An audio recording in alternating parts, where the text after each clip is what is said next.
بسم اللہ الرحمن الرحیم۔ السلام علیکم۔ بات کریں گے حکومت پاکستان کی، کیونکہ پاکستان میں اس وقت چینی کا جو بحران ہے وہ شدت اختیار کرنے جا رہا ہے۔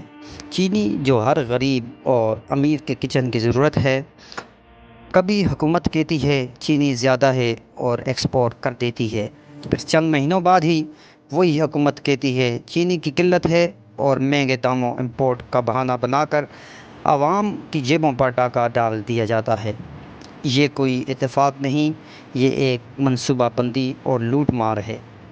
اب سوال یہ ہے کہ اس سب کا ذمہ دار کون ہے؟ کیا شہباز شریف ہیں جو خود کو خادم اعلیٰ کہلواتے ہیں؟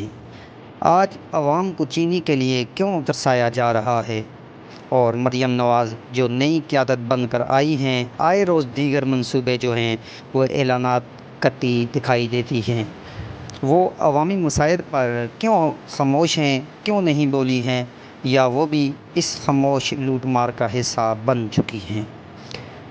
نااہلی، بے حسی اور کرپشن، یہ وہ تحفے ہیں جو عوام کو روزانہ مل رہے ہیں۔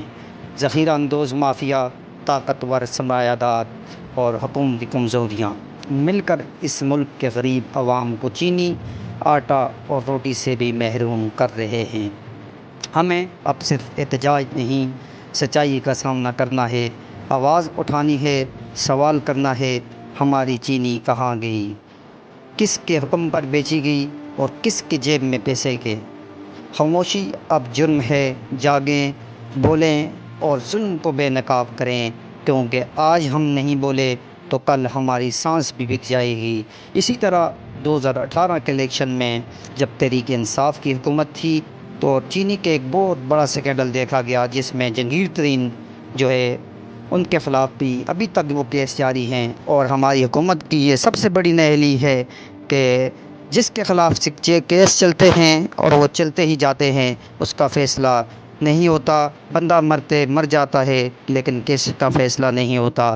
خدا را اس ملک پر توجہ دی جائے، اور کوئی بھی ایسا سکینڈل ہو، خواہ چینے کا ہو، آٹے کا ہو یا دیگر کوئی جو سامان کھانے پینے کی اشیاء ہیں، تمام عوام کو مل کر حکومت کے خلاف ایک بہترین احتجاج کرنا چاہیے۔